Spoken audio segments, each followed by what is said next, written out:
अध्याय 21। चारों ओर रोशनी फैली हुई थी, तेज गर्माहट से भरी तीखी रोशनी। मैंने कुछ और कीमती पलों तक उसे अपने से परे रखने की कोशिश की, पर चमक इतनी ज्यादा है कि मुझे जागना ही पड़ा। एक शानदार रोशनी से जगमगाते सिएटल ने मेरा स्वागत किया। पूरी खिड़कियों से आने वाली रोशनी कमरों में पसरी हुई है। हमने कल रात खिड़कियां बंद क्यों नहीं की? मैं क्रिस्टियन ग्रे के विशाल पलंग पर उसके बिना लेटी हूँ। मैं कुछ पल वहीं लेटी खिड़कियों से सिएटल के आकाश को घूरती रही। बादलों की दुनिया कितनी अवास्तविक लगती है। एक फैंटेसी जमीन से ऊंचा उठा हुआ, हवा में खड़ा एक किला, जिंदगी की हकीकतों से कहीं परे, भूख, उपेक्षा और दुष्ट मान्यताओं से कहीं परे। मैं सोचने लगी कि एक बालक के रूप में उसका जीवन कैसा रहा होगा। मैं समझ सकती हूँ कि वो यहाँ इस आलीशान कला के नमूने में, सुंदर कलाकृतियों से घिरा अकेला क्यों रहता है। वो उस दुनिया से बहुत दूर है जहाँ से चला था। मैंने त्योरी चढ़ाई, क्योंकि अभी तक समझ नहीं आया कि वह अपने आप को मुझे छूने क्यों नहीं देता। मैं भी खुद को इस किलेनुमा घर में बड़ा अजीब महसूस कर रही हूँ। मैं हकीकत से परे हूँ। मैं इस फैंटेसी घर में अपने फैंटेसी पुरुष मित्र के साथ फैंटेसी सेक्स का आनंद ले रही हूँ। हालांकि हकीकत यह है कि वह मुझसे एक बेहुदे अनुबंध पर हस्ताक्षर चाहता है। वैसे उसने कहा है कि वह अधिक देने की कोशिश करेगा। मैं इस बात का मतलब नहीं समझ पा रही। मुझे इस बात का मतलब पूछना होगा, तभी अंदाजा लगा सकूंगी कि हम दोनों अब भी झूलों के अलग अलग छोर पर हैं या थोड़ा बहुत करीब आए हैं। मैं शरीर में अकड़न के साथ पलंग से कूदी और आंखें नचाई। वैसे मैंने देख लिया था कि वह सन के आसपास तो नहीं है। मैंने तय किया कि उसके निजी ट्रेनर की बात करूंगी। अगर मैंने हस्ताक्षर किए तो मेरे भीतर बैठी लड़की ने आंखें तरेरी। बेशक तू साइन करेगी। मैंने उसे अनदेखा किया और बाथरूम का छोटा सा दौरा करने बाद बाहर आ गई। फिर मैं क्रिस्टियन की खोज में निकली। वह अपनी आर्ट गैलरी में नहीं है, पर एक सुसंस्कृत सी दिखती मध्यम आयु की महिला रसोई साफ करती दिखी। मैं उसे देखते ही वहीं अटक गई। उसके छोटे लाल बाल और सुंदर सी नीली आंखें हैं। उसने नीली तंग व लंबी स्कर्ट के साथ सफ़ेद कमीज पहनी है। मुझे देखते ही बड़ी सी मुस्कान दी। गुड मॉर्निंग मिस स्टील, क्या आप नाश्ता लेना चाहेंगी? उसके सुर की गर्माहट में व्यावसायिक लहजा है। मैं दंग हूँ। क्रिस्टियन की रसोई में यह महिला कौन है? मैंने सिर्फ क्रिस्टियन की टी शर्ट पहनी है और मैं कपड़ों की कमी के कारण खुद को असहज पा रही हूँ। माफ कीजिए, मैंने आपको पहचाना नहीं। मैंने अपने स्वर में छिपे उद्वेग को छिपाते हुए कहा। ओह माफ करें, मैं मिसेज जोन्स हूँ, मी ग्रे की हाउसकीपर। उनके रसाई और घर की व्यवस्था मैं ही देखती हूँ। ओह कैसी हैं आप, मैम? क्या आप नाश्ता लेना चाहेंगी?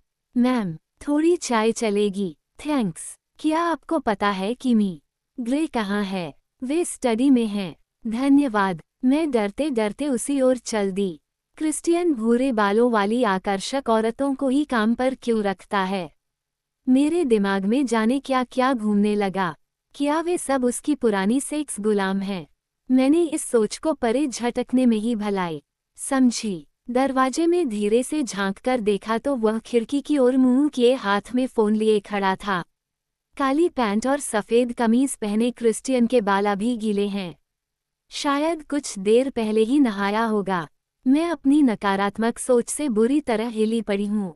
जब तक उस कंपनी के P&L में सुधार नहीं होता, तब तक मुझे उसमें कोई दिलचस्पी नहीं है। हमें भार नहीं उठाना। मुझे किसी तरह के झूठे बहाने नहीं चाहिए। माँ को से कहना कि मुझे फ़ोन करे, अब तो अति हो गई। हाँ, बनी से कहो कि वह प्रोटोटाइप ठीक है, पर अब भी मैं यकीन से नहीं कह सकता। बस कुछ कमी है। मैं आज दोपहर उससे मिलना चाहूँगा। उसकी टीम भी आ जाए तो बेहतर होगा। हाँ, लाइन फिर से एंड्रिया को दे दो। उसने इतंजार किया। दुनिया का शहंशाह खिड़की से बाहर देख रहा है और आकाश में बने किले से नीचे जा रहे लोगों को निहार रहा है। एंड्रिया, उसने नज़र उठाते ही अचानक ऊपर की ओर देखा। उसके प्यारे से चेहरे पर भीनी सी मंद मुस्कान खेल गई। मैं तो कुछ बोल ही नहीं सकी। बेशक वह इस ग्रह का सबसे खूबसूरत मर्द है, नीचे से जा रहे लोगों के लिए, मेरे लिए नहीं। मेरे लिए नहीं। भीतर बैठी लड़की चिढ़ गई। अभी तो वह मेरा है। अचानक ही मेरा दिल तेजी से धड़कने लगा। वह बात करता रहा पर उसकी आंखें मुझ पर ही टिकी रहीं। आज सुबह कोई मीटिंग मत रखना पर बिल से कहो कि मुझसे बात करे। मैं 2 बजे के करीब आऊँगा। मुझे आज दोपहर माको से बात करनी है, उसमें आधा घंटा लगेगा। उसके बाद या कल बनी की टीम को बुला लो और इस सप्ताह रोज क्लॉड से मिलने का समय रखना। उसे इंतजार करने को कहो। अरे नहीं, मैं डारफर के लिए कोई प्रचार नहीं चाहता। सैम को बोलो कि देख ले। नहीं, कौन सा इवेंट? वो अगले शनिवार। रुको, तुम जॉर्जिया से कब आओगी? उसने पूछा। शुक्रवार। उसने बातचीत जारी रखी। मुझे एक और टिकट चाहिए, मेरी डेट है। हाँ एंड्रिया, मैंने यही कहा। एक डेट है। मेरे साथ मिस एनेस्टेसिया स्टील होंगी। बस, हो गया। उसने फोन रख दिया। शुभ प्रभात मिस स्टील। ग्रे। मैं शर्माते हुए मुस्कराई। वो उसी अदा के साथ चलता हुआ डेस्क तक आया और मेरे आगे खड़ा हो गया। फिर अपने हाथ के पिछले हिस्से से मेरे गाल सहलाए। तुम इतनी गहरी नींद में थी कि जगाने को मन नहीं हुआ। अच्छी नींद आई, बहुत नींद ली। मैं तो नहाने जाने से पहले हेलो कहने आई थी। मैंने उसे घूरा और आंखों ही आंखों में पी लिया। वो आगे झुका और प्यार से चूमा और मैं खुद को रोक नहीं सकती। मैंने उसके गले में बाहें डाल दी और मेरी अंगुलियां उसके गीले बालों में घूमने लगीं। मैंने अपने शरीर को उसकी ओर धकेलते हुए चूमा। वो इस बर्ताव से पल भर के लिए हैरान तो हुआ पर फिर उसे भी तैयार होते देर नहीं लगी। मैं उसे पाना चाहती थी।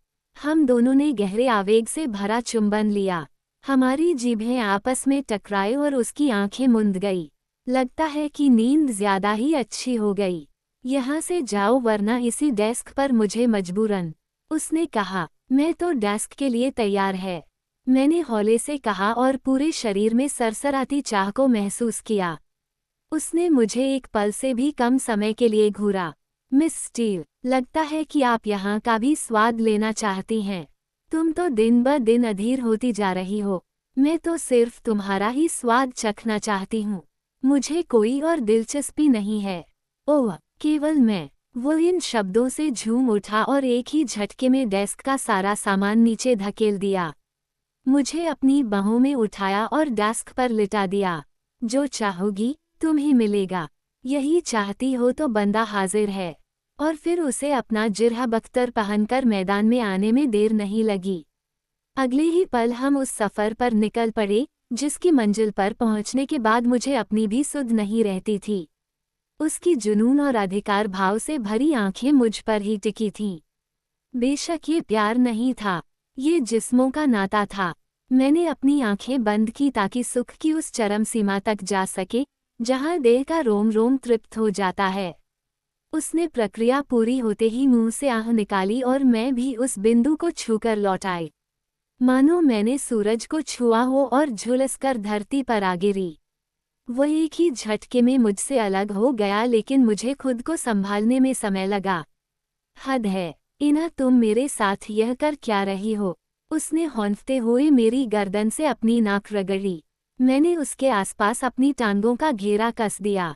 तुम मेरी हो। उसके चेहरे के भाव अचानक ही बदल गए और मुझे थोड़ा चौकन्ना होना पड़ा। उसने एक एक शब्द को चबाते हुए कहा, तुम मेरी हो, समझ गई न? मैं समझ नहीं पा रही कि उसे ये सब क्यों कहना पड़ रहा है। ये कैसी असुरक्षा है या फिर उसे मुझ पर पूरा भरोसा नहीं है। हाँ, मैं तुम्हारी हूँ, मैं हौले से बोली। क्या तुम्हारा जॉर्जिया जाना तय है? मैंने धीरे से हामी दी। उसी एक पल में मैंने उसके भावों को सिर से पैर तक बदलते देखा। अचानक ही वह परे हट गया। क्या तुम कुछ महसूस कर रही हो? हाँ, थोड़ी सी बेचैनी। बेशक, होना भी यही चाहिए ताकि तुम्हें याद रहे कि तुम किसके साथ थीं और यहाँ मेरे अलावा कभी और किसी की याद न आए। उसने मुझे चिबुक से थामा और चूम लिया, फिर हाथ देकर खड़ा कर दिया। मैंने अपने पास पड़े फाइल पैकेट को देखा। हमेशा तैयार रहते हो। उसने मुझे पैकेट उठाते देखा तो बोला, एना, इंसान को सपने तो देखने ही चाहिए और हमेशा तैयार रहना चाहिए। क्या पता कब और कहाँ कौन सा सपना सच हो जाए। वो कितना अलग तरीके से बोल रहा है, समझ नहीं आ रहा। संबंधों के बाद चेहरे पर आया उल्लास भूलने लगा है। इस बंदे की मुश्किल क्या है? तो क्या डेस्क पर यह सब करना तुम्हारा सपना था? मैंने हमारे बीच के तनाव को घटाने के लिए पूछ लिया। उसने एक अजीब सी मुस्कान दी जो उसकी आंखों तक नहीं पहुंची। मैं समझ गई कि वह पहले भी दूसरी सेक्स गुलामों के साथ यह सब कर चुका है। इस सोच से मन कसला हो गया। मैं अंदर ही अंदर बेचैन होने लगी। मुंह का स्वाद बिगड़ गया था। बेहतर होगा कि मैं नहा लें। मैं उसके पास से जाने लगी। उसने त्योरी चढ़ाकर बालों में हाथ फेरा। मुझे 2 फोन करने हैं। तुम नहा कर आओ, नाश्ते की मेज पर मिलते हैं। शायद मिस जोन्स ने तुम्हारे कपड़े भी धोकर इस्त्री कर दिए होंगे। वे अलमारी में हैं। क्या हद हो गई? उन्होंने ऐसा कब किया? अरे कहीं हमारी बातें तो नहीं सुनी होंगी। धन्यवाद, स्वागत है। मैं अभी डेस्क पर हुई घटना के लिए थैंक यू नहीं कह रही। हालांकि यह काफी। क्या? उसने मेरी त्योरी चढ़ी हुई देखी। क्या हुआ? मैंने आराम से पूछा। तुम कहना क्या चाहती हो? तुम्हारा बर्ताव आम दिनों से ज्यादा अजीब था। मेरा बर्ताव अजीब? मैं ऐसा हूँ क्या? उसने मुस्कान देनी चाहिए। कभी कभी। वैसे मिस स्टील, मैं तो आपको देखकर हैरान हूँ। क्यों? कह सकते हैं कि ये दावत तो अचानक ही हो गई। मी ग्रे, आनंद देना ही हमारा लक्ष्य है। मैंने उसी के शब्द उसे सुनाते हुए उसी की तरह गर्दन एक ओर झुका दी। सही कहा। मुझे लगा कि तुम नहाने जा रही हो। ओह, वो मुझे यहाँ से भगाना चाहता है। हाँ, अभी थोड़ी देर में मिलते हैं। मैं अहमकों की तरह उसके ऑफिस से निकल आई। वो उलझन में था। क्यों? जहाँ तक शारीरिक संपर्क की बात है, उसमें तो कोई कमी नहीं थी, पर भावात्मक तौर पर मैं उसकी प्रतिक्रिया से चिढ़ी हुई हूँ, और वह सब भावात्मक रूप से उतना ही भरपूर था जितनी कि बूढ़ी माई के मीठे बालों में पौष्टिकता होती है। आप खुद ही अंदाजा लगा लें। मिसेज जोन्स अभी रसोई में हैं। क्या आप अब चाय लेना चाहेंगी? मैं 2 मिनट में नहा कर आई, मैंने कहा, और अपना सफ़ेद पड़ गया चेहरा लेकर कमरे में घुस गई। नहाते समय यही सोचती रही कि आखिर उसे हुआ क्या था। मैं आज तक उससे ज्यादा उलझे हुए इंसान से नहीं मिली, और मैं उसके पल पल बदलने वाले मूड को भी नहीं समझ सकती। जब मैं स्टडी में गई तब तो वह ठीक ही लग रहा था। हमने सेक्स किया और उसका मूड बदल गया। नहीं, बात पल्ले नहीं पड़ी। मैंने अपनी भीतर बैठी सयानी लड़की को देखा जो मुझे देखकर सीटियां बजा रही थी, और दूसरी लड़की तो अभी उसी नशे में थी। उससे कुछ पूछना बेकार था। वैसे हम में से किसी को भी कुछ समझ नहीं आ रहा था। मैंने तौलिए से बाल सुखाए, क्रिस्टियन की इकलौती कंघी से बाल संवारे और जूड़ा बांध लिया। केट की पोशाक धो के और इस्त्री करके मेरी अलमारी में टंगी है, और साथ ही धुले हुए अंतःवस्त्र भी हैं। मिसेज जोन्स तो कमाल हैं। मैंने केट के जूते पहनकर झट से पोशाक की सलवटें निकाली, गहरी सांस ली और बड़े कमरे में चल दी। क्रिस्टियन अब भी कहीं नहीं दिख रहा। मिसेज जॉस पेंट्री के सामान की जांच कर रही हैं। मिस स्टील, चाय प्लीज। मैं मुस्कुराई। कुछ और लेंगी? नहीं धन्यवाद। नहीं कैसे? तुम्हें नाश्ता तो करना ही होगा। मिसेज जॉस, ये नाश्ते में पैनकेक, बेकन व अंडे लेती हैं। क्रिस्टियन अचानक प्रकट हो गया। हाँ, मी ग्रे, सर आप क्या लेंगे? ऑमलेट और कोई फल प्लीज। वह मेरे ऊपर से नजरें नहीं हटा पा रहा है। बैठो, उसने बारस्टूल की ओर संकेत किया। वह भी साथ आ गया और मिसेज जोन्स नाश्ता बनाने लगी। हे भगवान, कोई दूसरा हमारी बातें सुने, ये सोचकर ही हिचकिचाहट सी होती है। तुमने एयर टिकट खरीद ली? नहीं, घर जाकर इंटरनेट से ले लूंगी। वह अपनी चिबुक मलता हुआ कोहनियों के बल झुक गया। क्या तुम्हारे पास पैसे हैं? अरे नहीं। हाँ, मैंने इस तरह बात की मानो किसी छोटे बच्चे को बहला रही हूँ। उसने एक भी नचाई। हाँ धन्यवाद, मेरे पास हैं। मैंने झट से गलती सुधार ली। मेरे पास एक जंट है जो 3 दिन तक खाली है। तुम चाहो तो उसमें जा सकती हो। मैंने उसे घूरा। बेशक उसके पास जेट है और मुझे अपनी आंखें नचाने की लत को उसके सामने रोकना होगा। मैं हंसना चाहती हूँ पर हंस नहीं सकती, कहीं बुरा मान गया तो। हम पहले ही तुम्हारी कंपनी की संपत्ति का नाजायज फायदा ले चुके हैं। मैं दोबारा ऐसा नहीं करना चाहूंगी। यह मेरी कंपनी है, यह मेरा जेट है। लगता है कि उसके दिल को ठेस लगी है। ओह, लड़के और उनके खिलौने। प्रस्ताव का धन्यवाद। मैं नियमित उड़ान से ही जाना चाहूंगी। ऐसा लगा कि वह अभी और बहस करना चाहता था, पर उसने इरादा बीच में ही छोड़ दिया।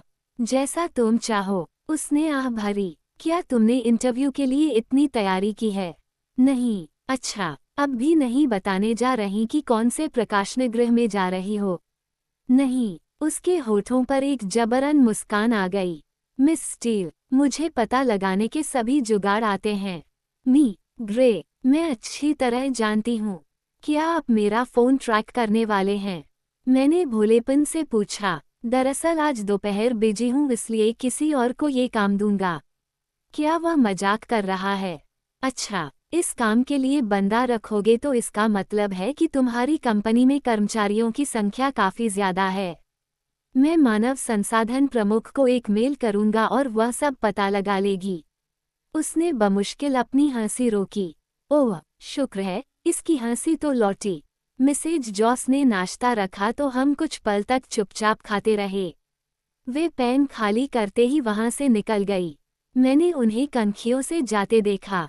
एनेस्टेसिया, क्या बात है? पता है, तुमने कभी नहीं बताया कि तुम्हें छुआ जाना क्यों अच्छा नहीं लगता। उसके चेहरे का रंग उतर गया और मुझे अपना यह सवाल दोहराने पर अफसोस होने लगा। मैंने तुम्हें जितनी बार बताया है, उतना तो कभी किसी को नहीं बताया। उसकी आवाज़ सपाट थी। ये भी साफ है कि वह कभी किसी पर भरोसा नहीं करता। क्या उसके कोई पक्के दोस्त नहीं? शायद उसने मिसेज रॉबिन्सन को बताया हो। मैं पूछना चाहती हूँ पर पूछ नहीं सकती। मैं जख्मों पर नमक नहीं डालना चाहती। सचमुच वह इंसान एक अकेला और तन्हा द्वीप है। क्या तुम जॉर्जिया जाकर हमारे अनुबंध के बारे में सोचोगी? क्या मुझे याद करोगी? मैंने इस सवाल पर उसे हैरानी से देखा।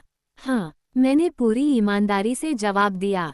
वह इतने थोड़े ही समय में मेरे लिए इतने मायने कैसे रख सकता है? सच्ची, ये तो मेरे दिल में ही बस गया है। वह मुस्कुराया और उसकी आंखें दमक उठीं। मैं भी तुम्हें याद करूंगा, जितना तुम जानती हो, उससे कहीं ज्यादा। उसने गहरी सांस ली। मेरा मन उसके शब्दों से पिघल गया। वह सचमुच कोशिश कर रहा है। उसने प्यार से मेरे गाल सहलाए और आगे आकर उन्हें चूम लिया। दोपहर बाद, मैं लॉबी में बैठी सिएटल इंडिपेंडेंट पब्लिशिंग के मी जे हाइड का इंतजार कर रही हूँ और घबराहट में अंगुलियां चटकाने के सिवा कुछ नहीं सूझ रहा। यह आज का दूसरा इंटरव्यू है। मैं इसे लेकर बहुत उत्साहित हूँ। पहला इंटरव्यू तो ठीक रहा, पर वह कंपनी काफ़ी बड़ी है और वहाँ काम करने का मतलब होगा कि मेरी गिनती कई संपादकीय सहायिकाओं में होगी। उनकी शाखाएं दूर दूर तक फैली हैं, जबकि यह जगह यानी एसआईपी छोटी और गैरपारंपरिक किस्म की लग रही है। ये स्थानीय लेखकों को प्रोत्साहित करती है, इसलिए मैं यहाँ काम करना चाहती हूँ। मेरे आसपास की जगह खाली है, शायद यहाँ का नमूना ही ऐसा बना है। मैं चमड़े के बने हरे काउच पर बैठी हूँ। ये वैसा नहीं है जैसा क्रिस्टियन के घर में है। अचानक ख्याल आ गया कि वो उस पर क्या क्या करता होगा। नहीं नहीं, मुझे अपने दिमाग को वहाँ से हटाना होगा। मैंने काउच पर हाथ फेरा और फिर रिसेप्शन पर बैठी एक युवा अफ्रीकी अमरीकी महिला पर नज़र चली गई। कानों में चांदी के लंबे झुमके और लंबे सीधे बाल। वह दिखने में बड़ी ही बेपरवाह सी लगी और मुझे लगा कि मैं उससे दोस्ती कर सकती थी। ये सोचकर दिल को तसल्ली मिली। वह जब भी कंप्यूटर से मुंह उठाकर मुझे देखती, मैं भी मुस्कान दे देती। मेरी मॉम के पास जाने की टिकट हो गई है। मॉम बहुत खुश हैं। सामान बंध गया है और केट ने कहा है कि वो मुझे एयरपोर्ट छोड़ आएगी। क्रिस्टियन ने हुक्म दिया है कि मैनफोन और ब्लैकबेरी साथ ले जाऊं। मैंने उसके हुक्मनामे पर आंखें नचाई, पर अब मुझे एहसास हो गया है कि वह ऐसा ही है। उसे हर चीज़ पर काबू रखना पसंद है, यहाँ तक कि मुझ पर भी। हाँ, उसके बारे में आप कुछ नहीं कह सकते। कभी कभी तो कितनी प्यारी, दिल को लुभाने वाली और मजाकिया बातें करता है, तो कभी कभी अपनी बेरुखी से हैरानी में डाल देता है। उसने गैराज में खड़ी मेरी कार तक साथ जाने का इस्रार किया। हे भगवान, मैं तो कुछ दिन के लिए जा रही हूँ और वह ऐसे दिखा रहा है मानो हम कई सप्ताह के लिए बिछुड़ने वाले हैं। वह हमेशा मुझे ऐसे ही हत्थे से उखाड़ देता है। इना स्टील रिसेप्शन के पास खड़ी लंबे काले बालों वाली महिला ने मेरा नाम लिया। उसके चेहरे पर भी वही मीठे और बेपरवाह से भाव हैं। उसे भी दोस्त बनाया जा सकता है। वैसे उम्र 30 के लपेटे में है या 40 के, ये नहीं पता चलता। अक्सर औरतों की उम्र धोखा देती है। जी हाँ, मैं झट से खड़ी हो गई। उसने मुझे विनम्र मुस्कान दी और आंखें दिलासा सा देती लगूं। मैंने केट की ही पोशाक और काले पंप जूते पहने हैं। बाल एक टाइट जूड़े में बंधे हैं और एक लट आवारा हो गई है। उसने अपना हाथ आगे किया। हेलो एना, मैं एलिजाबेथ मॉर्गन, एसआईपी में मानव संसाधन प्रमुख हूँ। कैसी हैं आप? मैंने भी हाथ मिलाया। वह तो अपने पद के लिहाज से बड़ी सीधी सादी लगती है। मेरे साथ आएं। हम रिसेप्शन के पीछे बने दोहरे दरवाजे से एक भड़कीले रूप से सुसज्जित ऑफिस में पहुंचे और वहां से छोटे मीटिंग कक्ष में गए। दीवारें हल्की हरी हैं, जिन पर किताबों के शीर्षकों की तस्वीरें लगी हैं। कॉन्फ्रेंस टेबल पर एक युवक बैठा है, जिसके लाल बाल एक पोनीटेल में बंधे हैं। उसके दोनों कानों में चांदी की छोटी गोल बालियां देखी जा सकती हैं। उसने हल्की नीली कमीज के साथ कोई टाई नहीं पहनी। मैं पहुंची तो उसने मुझे अपनी गहरी नीली आंखों से ताका। इना स्टील, मैं जैक हाइड हूँ, यहाँ का प्रमुख संपादक, और तुमसे मिलकर खुशी हुई। हमने हाथ मिलाए। उसके भाव दोस्ताना होने के बावजूद शक के दायरे में आते हैं। क्या आप इतनी दूर से आई हैं? नहीं, मैंने कुछ दिन पहले ही यहाँ घर ले लिया है। ओह, फिर तो ठीक है। प्लीज बैठें। मैं बैठी और एलिजाबेथ भी वहीं बैठ गई। तो आप हमारे लिए काम क्यों करना चाहती हैं? उसने पूछा। उसने बड़े ही प्यार से मेरा नाम लिया और उसी तरह गर्दन एक ओर झुकाई जैसे कोई और भी करता है। ओह, ये क्या? मैंने अपना पूरा ध्यान उस ओर लगाना चाहा। फिर मैंने अपनी तैयार स्पीच सुनानी शुरू कर दी, पर यह भी पता था कि मेरे गाल शर्म से लाल दिख रहे होंगे। मैंने उन्हें देखा और केट की कही बात याद आ गई। हमेशा आंखों का संपर्क बनाकर बात करो। वे दोनों मेरी बातें सुन रहे हैं। आपकी जीपीए तो अच्छा है। इसके अलावा आप वहाँ क्या करती थीं? मैंने बताना शुरू किया कि मैंने कैंपस की लाइब्रेरी का काम संभाला हुआ है। मैंने ये भी बताया कि मैं अखबार के काम में मदद करती थी, पर लेख नहीं लिखती थी। मैंने 2 साहित्यिक संस्थाओं के अलावा क्लेटन के बारे में भी बताया और फिर उन पर ताबड़तोड़ जानकारी बरसा दी। हालांकि उन्हें हार्डवेयर की जानकारी से कोई लेना देना नहीं था। वे दोनों हंसे और मैंने खुद को सहज पाया। मुझे भी बात करने में मजा आने लगा। जैक हाइड ने तीखे और होशियार सवाल पूछे, पर मैं नहीं हारी। मेरी पसंद की किताबों के बारे में बात चली तो मैंने सारे नाम गिना दिए, पर उसे तो क्लासिक से कोई लेना देना ही नहीं था। शायद उसने 1950 के दशक के बाद लिखा गया साहित्य ही पढ़ा था। साथ बैठी एलिजाबेथ नोट्स लेती रही। वह खास नहीं बोली। जैक बहस कर लेता है, आकर्षक है और बात करने से आपस में एक सहजता सी आ गई। आप 5 सालों में अपने आप को कहाँ देखती हैं? क्रिस्टियन ग्रे के साथ। मैंने झट से यह सोच परे झटक दी। कॉपी एडिटिंग या कुछ भी। दरअसल मैं खुद को सीमाओं में बांधना नहीं चाहती। शायद साहित्यिक एजेंट। बहुत खूब। इना, हमने सब पूछ लिया। क्या तुम कुछ पूछना चाहोगी? आप कब से काम पर बुलाना चाहेंगे? जल्दी से जल्दी। आप कब से आ सकती है?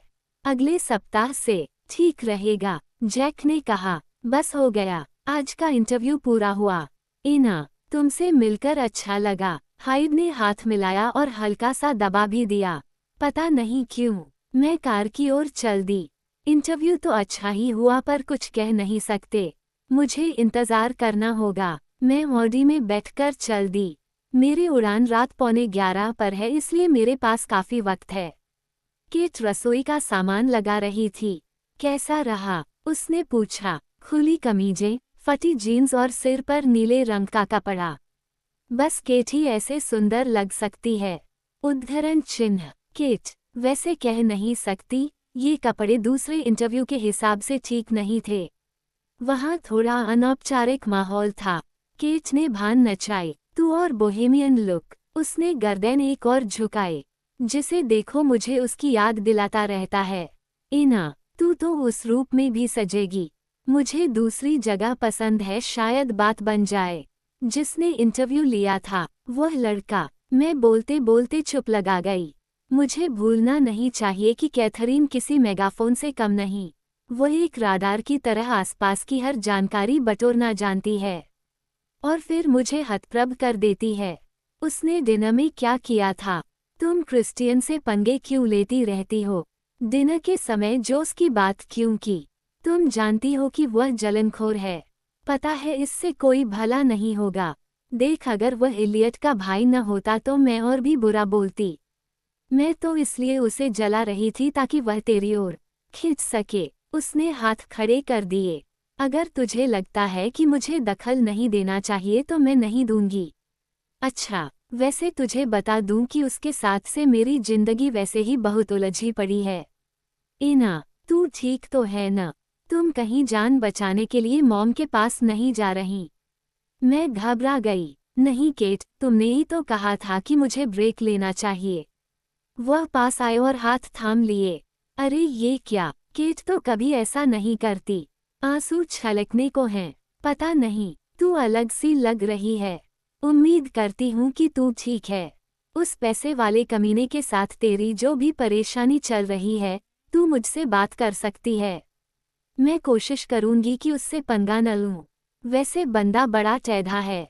देखे ना, कोई बात है तो बता, मैं परखने की बजाय समझने की कोशिश करूंगी। मैंने आंसू पीछे धकेल दिए और उसे गले से लगा लिया। ओह केट, शायद मैं उस पर मरने लगी हूँ। इना, ये तो कोई भी देख सकता है। वह तुझ पर मरता है। वह तेरे पीछे दीवाना है। तुझ पर से आंखें नहीं हटाता। मैं अनिश्चितता से हंसी। तुझे ऐसा लगता है? क्या उसने बताया नहीं? नहीं, ज्यादा शब्दों में नहीं। क्या तुमने उससे कहा? नहीं तो। मैंने कंधे झटके। इना, किसी को तो पहल करनी ही होगी, वरना ये रिश्ता कहीं नहीं जा सकेगा। क्या उसे बता दूं कि मैं क्या महसूस करती हूँ? कहीं वह मुझसे कतरा न जाए। तू इतने दावे से कैसे कह सकती है? क्रिस्टियन का ख्याल आते ही मन में एक छोटा सा बच्चा आ गया। शायद वह बचपन में बहुत भयभीत रहा होगा, इसलिए अब दुनिया को डरा कर रखता है। इस सोच से कलेजा हिल गया। केट ने भिंचे होंठों और सिकुड़ी हुई आंखों से देखा। बस गोल चश्मा और लगा ले, मेरे भीतर रहने वाली सयानी लड़की जैसी दिखेगी। तुम दोनों को बैठकर इस बारे में बात करनी चाहिए। हम ज्यादा बात नहीं करते। मैंने शर्माते हुए कहा। बेशक बिना कहे भी बातें होती हैं। वह हंस दी। अच्छा, अगर ऐसा है तो मानो कि तुमने आधी जंग जीत ली। इना, मैं कुछ चाइनीज पैक करा लाती हूँ। जाने के लिए तैयार हो? हाँ, अभी होती हूँ। ज्यादा समय नहीं है। वह जैकेट उठाकर हवा हो गई और दरवाजा बंद करना भूल गई। मैंने दरवाजा बंद किया और उसके शब्दों पर गौर करते हुए अपने कमरे की ओर चल दी। क्या क्रिस्टियन मेरे लिए अपनी भावनाएं प्रकट करने से डरता है? क्या उसके मन में मेरे लिए कोई भावनाएं हैं भी? बेशक वह मुझे पर मालिकान हक जताता है, पर वह तो उसकी आदत है। वही चीज पर अपना स्वामित्व चाहता है। मुझे लगा कि थोड़ा दूर होकर उसकी बातों पर गौर करना चाहिए। मैं भी तुम्हें याद करूंगा। तुम जितना जानती हो उससे कहीं ज्यादा। तुमने मुझे सम्मोहित कर दिया है। 68% रात के 9:22। मैंने अपनी गर्दन झटकी। मैं अभी इस बारे में बात नहीं करना चाहती। मैं ब्लैकबेरी चार्ज कर रही हूँ, इसलिए अभी उसे नहीं ले सकती। ध्यान से देखा, कोई मैसेज नहीं था। मैंने लैपी ऑन किया तो वहाँ भी कुछ नहीं था, बस उसका ईमेल आईडी दिखा। मेरे भीतर बैठी सयानी लड़की ने मुझे देखते ही आंखें नचाई और पहली बार मुझे एहसास हुआ कि मेरी इस आदत पर क्रिस्टियन मुझे फटकारना क्यों पसंद करता है। अच्छा, मैं उसे एक ही मेल लिख दूंगी। From Anastasia Steele, subject interview, date मई 30, 2011 शाम के 6:49। To Christian Grey, dear sir, मेरे इंटरव्यू अच्छे रहे। आपका दिन कैसा रहा? इना, मैं बैठकर स्क्रीन को घूरने लगी। क्रिस्टियन तो अक्सर फुर्ती से जवाब देता है। मैं इंतजार करती रही और फिर कहीं जाकर इनबॉक्स से पिंक का स्वर सुनाई दिया। From a Christian Grey, subject मेरा दिन, डेट मई 29, 2011 शाम के 7:03। To Anastasia Steele, dear miss Steele, तुम जो भी करती हो मैं उसमें दिलचस्पी रखता हूँ। मैं आज तक तुमसे अधिक आकर्षक युवती से नहीं मिला। मेरी सुबह सभी उम्मीदों से परे थी। मेरी दोपहर उसके मुकाबले फीकी रही। Christian Grey, CEO, Grey enterprises holdings inc, from Anastasia Steele, subject अच्छी सुबह, डेट मई 29, 2011 शाम के 7:05। To Christian Grey, dear sir, सुबह तो मेरे लिए भी बेमिसाल थी पर ये समझ नहीं आया कि मेरे साथ डेस्क पर जुनून से भरे पल बिताने के बाद अचानक तुम्हारे मूड को क्या हो गया। तुम अजीब झटकी सा बर्ताव कर रहे थे। ये मत सोचना कि मुझे पता नहीं चला होगा। नाश्ते के लिए मिसेज जॉस या तुम्हें धन्यवाद। मैं उसके बारे में एक सवाल पूछना चाहूंगी बशर्ते तुम मुझ पर अपनी खींच नहीं उतारोगे Ana. From a Christian Grey, subject प्रकाशन और तुम, डेट मई 30, 2011 शाम के 7:10।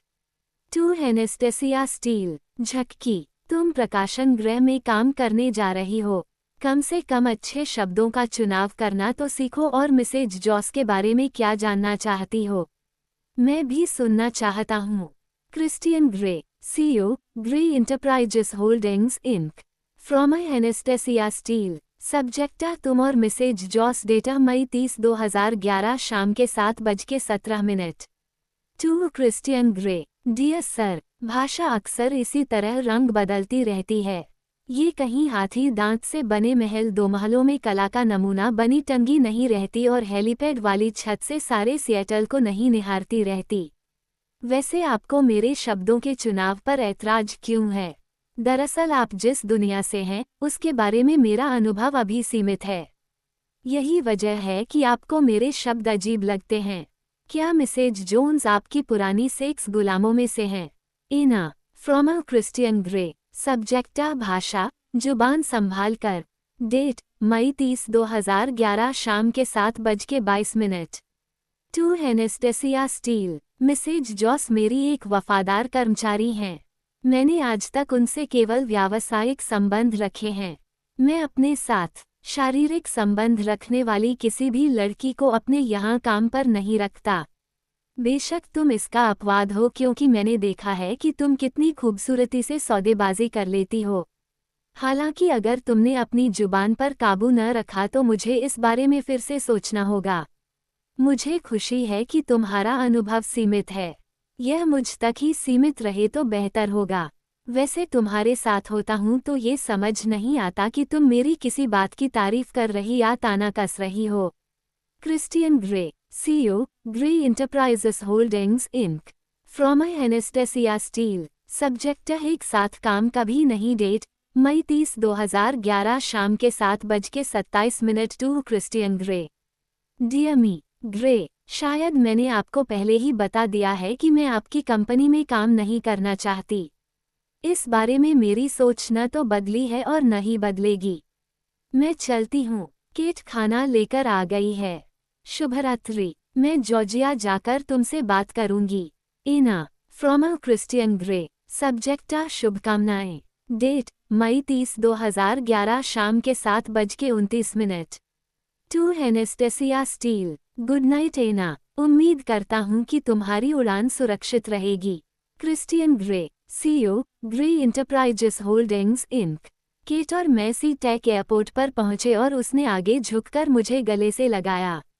बारबाडोस के मजे लेना। केट, तुम्हारी छुट्टियां अच्छी बीतें। मैं आकर बात करूंगी। उसे हराम अमीरजादे को अपने पर हावी मत होने देना। नहीं, मैं ऐसा नहीं होने दूंगी। हम फिर से गले लगे। मैं अपने रास्ते पर चल दी। मैं आगे जाकर चेक इन की पंक्ति में खड़ी हो गई। हालांकि मेरे पास ज्यादा सामान था भी नहीं। मैं बस एक बड़ा झोला लाई थी जो रे ने पिछली बार मेरे जन्मदिन पर दिया था। Ticket please. डेस्क के पीछे बैठे पकाऊ नौजवान ने जिस अंदाज में टिकट मांगा, मैंने उसी तरह उसे पकड़ा दिया। पहचान पत्र के तौर पर अपना लाइसेंस दिया। मैं उम्मीद कर रही थी कि अगर खिड़की वाली सीट मिल जाती तो बेहतर होता। ओह कि मिस स्टील, आपको फर्स्ट क्लास के लिए अपग्रेड कर दिया गया है। क्या मैम, क्या आप फर्स्ट क्लास के लाउंज में बैठकर उड़ान की प्रतीक्षा करना चाहेंगी? ऐसा लगा कि वह नींद से जाग गया हो और मुझे देखकर ऐसे दमक रहा था मानो मैं सांता क्लॉज और ईस्टर बनी का मिला जुला रूप बन गई हूँ। शायद कोई भूल हुई है। नहीं नहीं, उसने फिर से कंप्यूटर का स्क्रीन देखा। Annastacia steel, upgrade. ओह, मैंने अपनी आंखें सिकोड़ी। उसने बोर्डिंग पास दिया और मैं प्रतीक्षा कक्ष की ओर चल दी। क्रिस्टियन ग्रे, भाड़ में जा तू। सबको काबू में रखने वाला सन की कहीं का, वो किसी को एक पल के लिए भी अकेला नहीं छोड़ सकता।